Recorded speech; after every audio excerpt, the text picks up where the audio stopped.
Good Counter. I'm your host, Riley Too Good. Back at it again. Ayo. Well, we here. 2025 AEW simulcast. Yeah, man. A lot of things a lot of things happened today. You know what I'm saying? It's the first episode, so it was it seemed very, very important to establish some storylines from the get-go. First off, let's talk about the new theme song. I see a lot of people upset.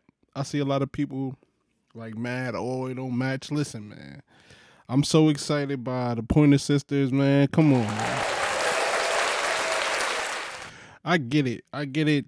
The metal, the rock. I get that.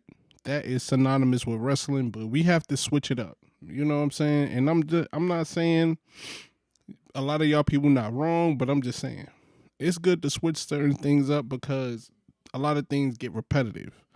Like, you know what I'm saying? A lot of things get very, very, oh damn, here we go again. All that stuff start to sound the same after a while. So it's good to switch it up sometimes, here and there. So we started off with two promotions from Moxley and from Rated FTR, man. Solid, you know what I'm saying? Solid, you know. He went on his, he's preaching, and Moxley be preaching, you know what I'm saying? FTR, it was a solid promotion. We go into the first match, Hangman versus Orange Cassidy. This was a solid match. I don't know if this will go into a new rivalry with the two, but this was very, very solid, man. This is very, very, very solid. Hangman got the hard fought victory. You know, Orange Cassidy, he held his own. I thought he was about to get the victory, but he just couldn't come up with the win, man. And I want to see what in store for Orange Cassidy this year, man.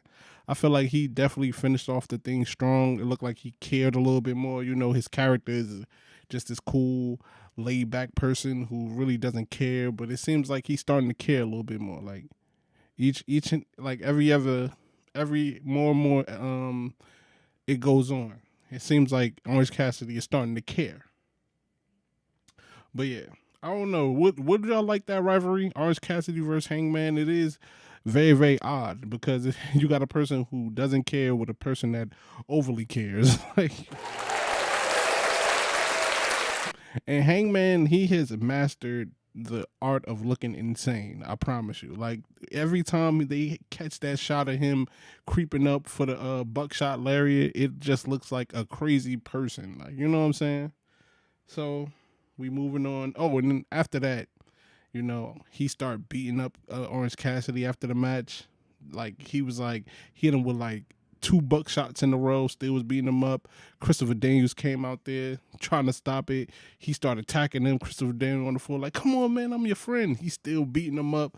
Like, Hangman has mastered an insane person. I promise you. He has mastered that.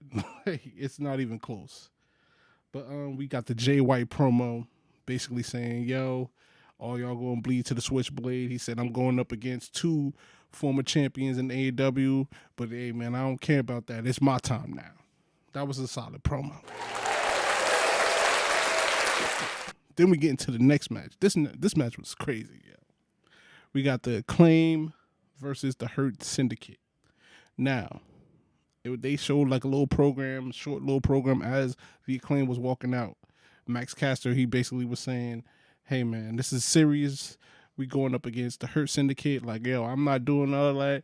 I'm not joking no more. I'm not even rapping, yo. I'm being serious. And then Bowen, he just had some choice words for him. He was saying, like, yo, I was this close to being Chris Jericho. Did you hit me on purpose with the belt? He's like, man, come on, man. Obviously not. So the Acclaim is still on rocky road right now. So they go in there. They can't agree on who should start the match or the tag system that they want to work. So as Bowen gets in there, he starts working, starts trying to get a groove into like going against Shelton. Caster tags him out. He's like, yo, what you doing? And then he was like, yo, man, I want to get in. He's like, oh, where? Okay, cool.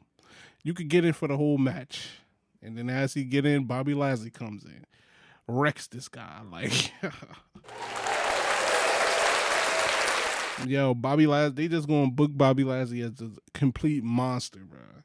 So he comes in there, beats him up bad, slam. Like, no, Shelton hit him with like 4 suplexes, and then Lashley came in there, hit him with what the hell do they call it? Is they like the hurt slam or something like that? I know the hurt lock. He put him in the hurt lock too, and then he got the victory. Bone was he just was right there. He was in no range for him to help or like tag him or nothing. Bone he was just completely done with Cassidy. Like he was.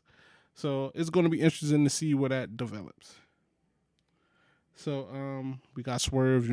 He got cut a promo about the gauntlet, saying basically like he was will be his first gauntlet for real. He never been in it before, and not only that, he was basically saying he needs to prove he needs to make all them cheers worth it. He needs to go and prove to the fans that he's still that person. You know what I'm saying? Help the fans, because he's like, yo, it's basically, yo, the fans cheering my name. I got to give them something to cheer for real. So everybody's aiming for the belt. Like this is what I like to see, man. This is what I like to see. Everybody aiming for the belt, man. The belt should be the most important thing in a wrestling promotion. I'm sorry. It should be. We got Julia versus Jamie Hayter. This was cool. This was a cool match. Jamie Hayter on her first match back from the injury, Princess Queen of House of Black. She picked up the victory from Jamie Hayter with the Black Miss. She was like, and Jamie Hayter just was like skirmishing around too. It was crazy. It's going to be interesting to see that develop into like something, because clearly this is not going to be their last match, and hopefully they build that story well. But then we have Roderick Strong. He cuts his little promo. It was cool. Then we go into the match. Jay White versus Roderick Strong versus Swerve Strickland for the number 1 spot in the Casino Gauntlet for a title shot. This was a cool match. Everybody got their work in. Everybody got a time when they was dominating. But this right here probably was something this was the moment of the night. And I know it sounds crazy because you're in with the whole rated FTR and Moxley and all that stuff, but this right here was the moment of the night. Ricochet comes in through the crowd, hits Swerve with like golden scissors, split him open.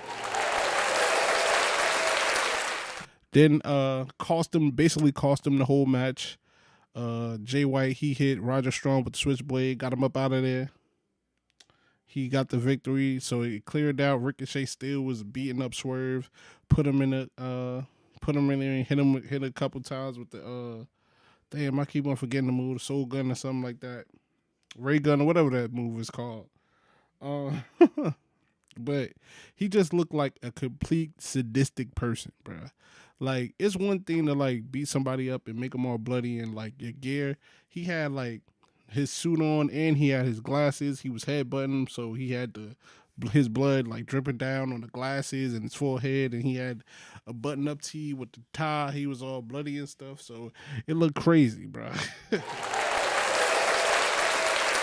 He looked insane, Then like after that, the Undisputed Kingdom, they came out and just like fed him off as it was getting like too crazy. So like, yo, Ricochet just bled Swerve. He bled him, bro. That's right there. That was the big payoff right there. That was a nice payoff. Like, I like that. You know what I'm saying? Now we could get into Ricochet actually being like a threat now. I like that.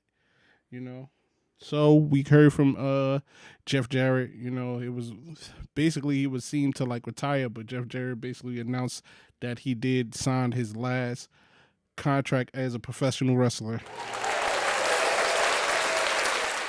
So he signed it. Not only that, he said, yo, I signed it. And not only that, he said, my New Year's resolution is to get the AEW World Heavyweight Championship. He said, yo, and I could fall flat on my face right here, but hey, I'm going to go for it. Like, that's what he wants. He wants that heavyweight world championship. Now, I like this, man, because my thing is this, bro. Like a lot of these wrestling promotions, a lot of these other ones, I know we like the storylines and all that stuff, and that somehow through all what's going on in wrestling to now today, somehow the damn belt shouldn't be important no more. Like it's craziness out here. Like yo, everybody should be going for the belt. Everybody. If you're a value of any sort in wrestling, you should be going for the belt. I don't care what's going on. Go for it. And that's my next favorite moment of tonight's show. MJF, he talked about Adam Cole. It's like, yeah, oh, good job on your victory. Oh, wait, you lost. And it took a bunch of y'all to beat me up. But then he aimed his focus at Moxley. He said, hey, who made you the boss? He said basically, yo, I don't care if you burn this place down, but you got something I want. I want my belt back. And he's basically said, what's a king to the devil? And he said the devil will get his due. Oh my God. Yes, bro. Yes. Top names going for the belt. That's what I love. That's what I like, yo. Everybody's aiming at Moxley now. Everybody. He has the grand prize. Like, he don't even want y'all to see it. He said he will destroy it before any of you selfish wrestlers get their hands on the belt. That's what he said. So it's even more worse you covering up this belt, bro. So everybody should be aiming at you, yo. That's what I like. Powerhouse Hobbs, he had a squash match.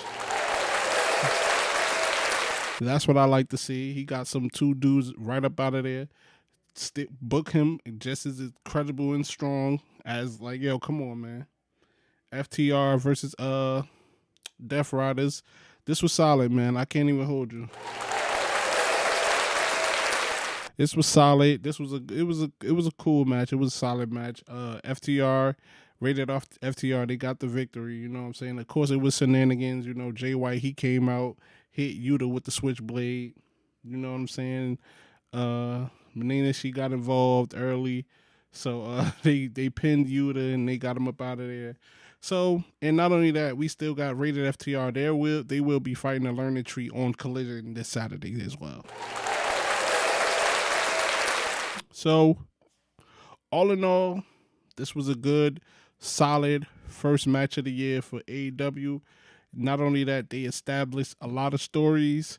Right now, this was painting the picture. It was painting the picture to what is supposed to be to come. Now, they just need to transition that to Collision.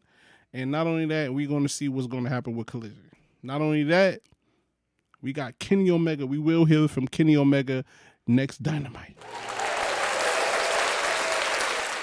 And I ain't going to hold you, man. I'm loving seeing it on Max. I don't know if it's the cameras or it's looking a little brighter, but Max got it looking good. I can't hold you, man. Max has it looking good. Max is definitely doing their thing. I didn't have no troubles. I don't know if that was a thing. Like my thing wasn't buffering. It was a nice little clean ride for real. Pause if needed. But yeah, man, comment down below. Tell me your favorite moments. My favorite moment was the whole Ricochet bleeding Swerve thing. Yeah, man. Make sure you like, comment, subscribe. Make sure you hit the like. We still on the road to 200 subscribers. Peace, I'm out.